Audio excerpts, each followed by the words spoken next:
What happens when one of Hollywood's biggest stars walks onto a daytime talk show expecting a friendly conversation, only to find himself in the fight of his life?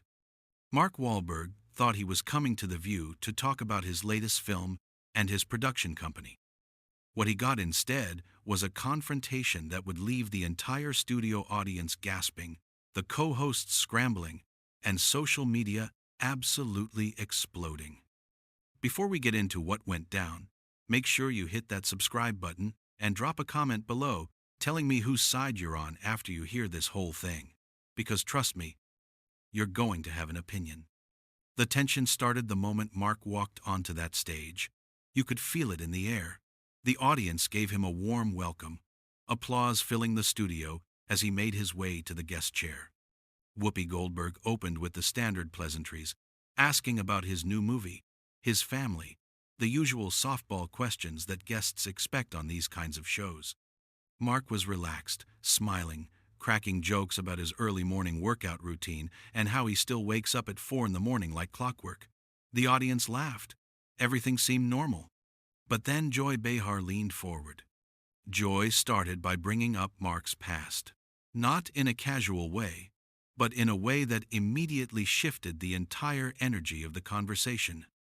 She mentioned his troubled youth in Boston, the incidents from decades ago that Mark has publicly addressed, apologized for, and worked to move past. She brought up the fact that he had asked for a pardon years ago, something that had already been covered extensively in the media. Mark's smile faded. You could see his jaw tighten. He took a breath and responded calmly, saying that he's been very open about his past, that he's spent his entire adult life trying to be a better person, and that he's worked hard to give back to communities and help kids avoid the mistakes he made. Joy wasn't satisfied with that answer. She pressed harder, questioning whether someone with his history should be held up as a role model. She asked if he thought a simple apology was enough. Mark's tone changed. He sat up straighter and said that he never claimed to be perfect, that he's been honest about his failures, and that he believes in redemption and second chances. He pointed out that he's donated millions to charity, opened community centers, and spent years mentoring young people. He said he's not asking anyone to forget what he did, but he is asking people to recognize the work he's done to make amends. The other co-hosts tried to steer the conversation back to lighter territory. Sonny Hostin brought up his production work. Sarah Haynes asked about his upcoming projects. But Joy wasn't done. She circled back, this time bringing up his political views. She asked him point blank who he voted for in the last election. Mark paused. He said he doesn't talk about his politics publicly because he believes it's a personal choice, and he doesn't think celebrities should use their platform to tell people how to vote. Joy shot back, saying that silence is a choice too, and that by not speaking out, he's complicit in whatever harm comes from the politicians who get elected. Mark's face went red. He said that's not fair, that just because he doesn't broadcast his political opinions doesn't mean he doesn't have them or doesn't care. He said he votes, he's involved in his community, and he has conversations with his friends and family about important issues. But he doesn't believe in using his celebrity status to pressure people into thinking a certain way. Joy interrupted him, saying that people with platforms have a responsibility to use them, especially when democracy is at stake. Mark fired back, saying that maybe the problem is that everyone thinks celebrities should be telling them what to think, instead of people doing their own research and making their own decisions. The audience started reacting. Some people clapped for Mark. Others gasped at the directness of the exchange. Whoopi tried to jump in and mediate, reminding everyone that they can have different opinions and still respect each other. But Joy and Mark were locked in now. Joy said that his refusal to take a stand was disappointing, that she expected more from someone who claims to care about the community. Mark said he doesn't owe anyone an explanation for his private beliefs, and that the idea that he has to perform his values on television to prove he's a good person is exactly what's wrong with the culture right now. Joy then brought up his faith. She mentioned that Mark is a devout Catholic, attends church regularly, and has spoken about how his faith guides his life. She asked him how he reconciles his faith with some of the positions the church takes on social issues. Mark took a deep breath. He said his faith is personal, that it's between him and God, and that he doesn't agree with every single thing every religious institution says, but that his relationship with his faith has helped him become a better man. Joy pressed him on specific issues, asking if he supports certain policies. Mark said he's not going to sit there and be interrogated about his personal beliefs like he's on trial. That's when things really escalated. Joy said that if he's going to put himself out there as a public figure, he needs to be willing to answer tough questions. Mark said there's a difference between tough questions and an ambush. He said he came on the show to talk about his movie, and instead he's being attacked for things he did as a teenager and for not performing his political and religious beliefs the way Joy wants him to. Joy said she's not attacking him, she's holding him accountable. Mark said accountability and a public shaming are two very different things. The tension was so thick you could cut it with a knife. Sonny tried to change the subject again, asking about Mark's family and his kids. Mark took the opportunity to cool down, talking about how proud he is of his children and how he tries to teach them to be kind, work hard, and treat people with respect. But just as the conversation seemed to be settling, Joy jumped back in. She asked if he teaches his kids to speak up when they see injustice. Mark said, of course he does, but he also teaches them to think for themselves and not just follow whatever the crowd is saying. Joy said that sounds like he's teaching them to stay silent when it's uncomfortable to speak up. Mark's face went from red to almost purple. He said that's a completely unfair characterization of what he just said, and that Joy is twisting his words to fit her narrative. He said he's taught his kids to stand up for what's right, but also to have the courage to go against the grain when everyone else is wrong. He said groupthink is dangerous, and that just because something is popular doesn't mean it's right. Joy said that sounds like an excuse to avoid taking a stand on important issues. Mark said it sounds like Joy can't handle the fact that not everyone agrees with her. The audience erupted. Half of them were clapping and cheering for Mark. The other half were gasping and murmuring in shock. Whoopi raised her voice, trying to restore order. She said they needed to take a commercial break, but before they could cut away, Joy said one more thing. She said that Mark's defensiveness made it clear that he knew he was on the wrong side of history. Mark stood up from his chair. He pointed at Joy and said that her arrogance and her assumption that she's morally superior to everyone who doesn't agree with her is exactly why so many people are tired of this kind of conversation. He said he came on the show in good faith, and he's been disrespected from the moment he sat down. Whoopi stood up too, putting her hands up and telling everyone to calm down. She said they were going to take a break, and when they came back, they would reset and have a civil conversation. Mark sat back down, but he was visibly furious. His hands were clenched, his jaw was tight, and his eyes were locked on Joy. Joy, for her part, looked unfazed. She sat back in her chair with her arms crossed, a slight smirk on her face. The cameras cut away for the commercial break, but everyone in that studio knew that when they came back, this was far from over. When the cameras came back on, you could see that the producers had clearly talked to everyone during the break. Whoopi's face was serious, professional. She welcomed everyone back and said they were going to continue their conversation with Mark Wahlberg in a respectful manner. She turned to Mark and asked him if he wanted to continue discussing his film. Mark nodded, but before he could say anything, Joy spoke up.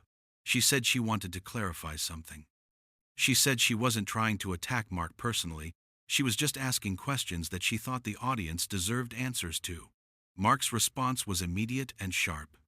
He said that framing an attack as just asking questions doesn't make it any less of an attack. He said Joy had been condescending and dismissive from the moment she opened her mouth, and that she clearly had an agenda coming into this conversation. Joy denied it, saying she treats all guests the same way. Mark laughed, a bitter, frustrated laugh, and said that's exactly the problem. He said if this is how she treats everyone, then maybe she needs to rethink her approach, because ambushing people and then acting innocent when they push back isn't journalism, it's a game. Joy's face hardened. She said she's been doing this for decades, and she doesn't need a lecture from him about how to do her job. Mark said he's been working in the public eye for decades too, and he knows the difference between a tough interview and someone who's trying to score points. He said Joy wasn't interested in a conversation. She was interested in making him look bad so she could feel superior. The audience reacted again, this time with a mix of cheers and boos. Some people were clearly on Mark's side, fed up with what they saw as media ambush tactics. Others were shocked that he was being so direct with Joy on live television. Sonny Hostin tried to interject, saying that everyone was getting too heated and they should try to find common ground. Mark turned to Sonny and said he appreciates that, but there's no common ground to be found when one person walks into the conversation in bad faith. He said he's all for debate, he's all for disagreement, but it has to be based on mutual respect, and he doesn't feel like he's been respected since he sat down. Joy said that respect is earned, not given, and that Mark needs to understand that his past actions and his current silence on important issues make people question his character. Mark's eyes went wide. He said his silence? He said he's been talking for 20 minutes straight, answering every question thrown at him, defending himself against accusations that have nothing to do with why he came on the show, and somehow he's the one being silent? Joy said she's talking about his silence on the issues that matter. Mark asked her who gets to decide what issues matter. He said what matters to her might not matter to someone else, and that doesn't make either person wrong, it just means they have different priorities. Joy said some things aren't a matter of opinion, some things are right and wrong. Mark said he agrees, but who gets to decide which is which? He said that's the whole point of a free society, that people get to think for themselves and come to their own conclusions. Joy said, that sounds like moral relativism. Mark said it sounds like freedom. The exchange was rapid fire now, back and forth, neither one giving an inch. Whoopi tried again to slow things down, but it was clear that both Mark and Joy were too invested in the argument to back off. Sarah Haynes asked Mark if he could understand why people might be frustrated with public figures who don't use their influence to advocate for causes. Mark said of course he understands that, but he doesn't think the solution is for everyone to become activists. He said some people contribute by doing their work well, by being good to the people around them, by raising good kids, by supporting their communities in quieter ways. He said not everyone needs to be on a soapbox, and the pressure to perform activism is creating a culture where people are more concerned with looking like they care than actually caring. Joy said, that's a convenient excuse for people who don't want to take risks. Mark said, it's not about risk, it's about authenticity. He said he'd rather do real work that makes a real difference in people's lives than post on social media and pat himself on the back for being on the right side of an issue. Joy said social media activism raises awareness, and that awareness leads to change. Mark said awareness without action is just noise, and that the internet is full of people who are aware of everything and doing nothing. Joy said at least they're trying. Mark said trying isn't good enough if it's not actually helping anyone. Alyssa Farah Griffin, who had been quiet up to this point, spoke up. She said she could see both sides of the argument, that there's value in public advocacy but also value in private action. Mark thanked her for that, saying that's all he's been trying to say, but Joy wasn't ready to let it go. She said the problem with private action is that it lets people off the hook, that it allows them to benefit from progress without having to take any of the heat for advocating for it. Mark said that's ridiculous. He said people who work quietly and contribute without fanfare aren't freeloaders. They're often the ones doing the hardest work because they're not doing it for recognition. Joy said recognition isn't the point, visibility is. She said when public figures speak out, It gives cover to regular people to do the same. Mark said that might be true, but it also creates a culture where people are afraid to have their own opinions because they know they'll be attacked if they don't fall in line. He said cancel culture is real, and it's destroyed people's lives for saying things that were completely reasonable but didn't fit the narrative. Joy said cancel culture is just accountability. Mark said accountability is when someone does something wrong and faces consequences. Cancel culture is when a mob decides to destroy someone because they don't like their opinion. The audience was fully engaged now, some people nodding along with Mark, others shaking their heads in disagreement. Whoopi said they needed to wrap this up soon because they were running out of time. But Joy had one more point to make. She brought up Mark's business ventures, specifically his restaurant chain.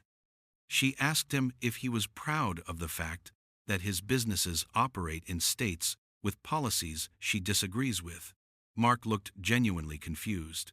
He asked what that has to do with anything. Joy said that by doing business in those states, he's supporting those policies. Mark said that's the most absurd thing he's ever heard. He said his restaurants employ thousands of people, provide jobs, serve communities, and have nothing to do with state politics. Joy said everything is political, and that by choosing where to do business, he's making a political statement, whether he realizes it or not. Mark said that's exhausting, the idea that every single decision a person makes has to be viewed through a political lens. He said sometimes a restaurant is just a restaurant, a job is just a job, and people are just trying to live their lives without being told that everything they do is a referendum on their values. Joy said that's privilege talking. Mark said it's common sense talking. He said the world Joy is describing, where everyone is constantly monitoring everyone else's actions for political correctness, is a dystopia, and he wants no part of it. Joy said he doesn't have a choice, that he's already part of it whether he likes it or not. Mark said the difference is he's not going to play along. He said he's going to live his life according to his own values, treat people with respect, work hard, and try to make a positive impact in the ways that feel authentic to him. And if that's not good enough for Joy or anyone else, then that's their problem, not his. Joy said it becomes everyone's problem when people like him refuse to engage with the most important issues of our time. Mark said maybe if people spent less time lecturing everyone else and more time listening to perspectives different from their own, they'd realize that not everyone who disagrees with them is a bad person. The applause was mixed again, some people clapping loudly for Mark, others sitting in silence. Whoopi finally put her foot down and said they had to move on. She thanked Mark for coming on the show and tried to end the segment on a lighter note, asking him one more time about his upcoming projects. Mark, still visibly frustrated, gave a brief answer about his movie and his production company, but his heart clearly wasn't in it anymore. The damage was done. Joy sat back with her arms crossed, looking like she had proven her point. Mark looked like he couldn't wait to get out of that chair. As the segment wrapped up and they went to cut to the next part of the show, Mark stood up to shake hands with the co-hosts. Whoopi shook his hand warmly. Sunny and Sarah did the same. Alyssa thanked him for the spirited conversation, but when Mark extended his hand to Joy, she hesitated. For a moment, it looked like she might not shake it. The camera caught the awkward pause, and you could feel the tension radiating through the screen. Finally, Joy reached out and shook his hand briefly, with no warmth, no smile. Mark nodded, turned, and walked off the set. The camera stayed on the co-hosts as they tried to regroup and transition to the next segment, but it was clear that everyone was still processing what had just happened. The co-hosts sat there for a moment, the air still heavy with everything that had just transpired. Whoopi was the first to speak, trying to lighten the mood by making a joke about how they never have boring conversations on The View. The audience gave a nervous laugh, but you could tell everyone was still reeling. Sarah said something about how important it is to have these difficult conversations even when they get uncomfortable. Sunny agreed, adding that disagreement doesn't mean disrespect, though the irony of that statement wasn't lost on anyone who had just watched the exchange. Joy, however, wasn't done. She said she stood by everything she said, and that if Mark felt attacked, maybe that was because he knew deep down that he should be doing more with his platform. She said celebrities have a responsibility, whether they want it or not, and that refusing to engage is a choice that has consequences. Alyssa pushed back gently, saying that she understood Joy's point, but that she also understood Mark's frustration with being expected to have a public opinion on everything. She said there's something to be said for humility, for admitting when you don't know enough about an issue to speak on it publicly. Joy said that's fine for regular people, but Mark isn't a regular person. She said when you have millions of followers, when you have influence, you don't get to just opt out of the conversation. Sunny added that she thought Mark made some valid points about authenticity and about not performing activism just for show. She said there's a difference between genuine engagement and virtue signaling, and that maybe Mark's approach, while frustrating to some, comes from a place of wanting to be real rather than playing a role. Joy shook her head, clearly disagreeing. But before she could respond, Whoopi steered them into the next segment. But the conversation didn't end there. Within minutes of the show airing, social media absolutely exploded. Clips of the confrontation were being shared across every platform. Twitter was a battlefield, with hashtags supporting both Mark and Joy trending simultaneously. Some people praised Mark for standing up to what they saw as media bullying and self-righteousness. They said he was speaking for millions of people who are tired of being told how to think, tired of being lectured by celebrities and pundits who claim to have all the answers. They said his refusal to be intimidated was refreshing, and that more public figures should have the courage to push back when they're being attacked. Others absolutely slammed Mark, saying his defensiveness proved Joy's point, that he was showing his privilege by acting like he didn't owe anyone an explanation. They said his comments about cancel culture and about not wanting to be political were just dog whistles for people who don't want to be held accountable. They accused him of trying to have it both ways, wanting the benefits of fame without any of the responsibilities. They said Joy was doing her job, asking tough questions, and that Mark's reaction showed he couldn't handle being challenged. The debate raged on. Think pieces were being written in real time. News outlets picked up the story, running headlines about the heated clash. Some framed it as Mark losing his temper and disrespecting Joy on live television. Others framed it as Joy ambushing a guest and getting called out for it. Everyone had an opinion. Everyone had a take. And the more the clips circulated, the more polarized the reactions became. There was no middle ground. You were either Team Mark or Team Joy. What made the whole thing even more intense was that both sides felt vindicated. People who supported Mark pointed to his clear frustration, his attempts to answer questions before being interrupted, his willingness to engage even when it was clear Joy wasn't interested in his actual answers. They said Joy had been condescending from the start, that she talked down to him, twisted his words, and then acted shocked when he defended himself. They said the whole thing was a perfect example of why people don't trust mainstream media anymore, because it's not about conversation or understanding. It's about gotcha moments and making people look bad. People who supported Joy pointed to Mark's evasiveness, his refusal to give straight answers about his political views, his defensiveness when asked about his past. They said he came on a talk show where difficult conversations happen and then acted surprised when he was asked difficult questions. They said his anger and his interruptions were disrespectful, and that Joy remained calm and professional while he lost control. They said he was used to softball interviews where everyone tells him how great he is, and he couldn't handle being in a situation where someone actually challenged him. The co-hosts themselves became part of the story. People analyzed every reaction, every facial expression. Whoopi was praised by some for trying to keep the peace, criticized by others for not shutting Joy down sooner, or for not defending Mark more forcefully. Sonny was seen as the voice of reason, trying to find nuance in a conversation that had become completely black and white. Sarah was accused of being too passive, not engaging enough. Alyssa was both praised and criticized for trying to see both sides.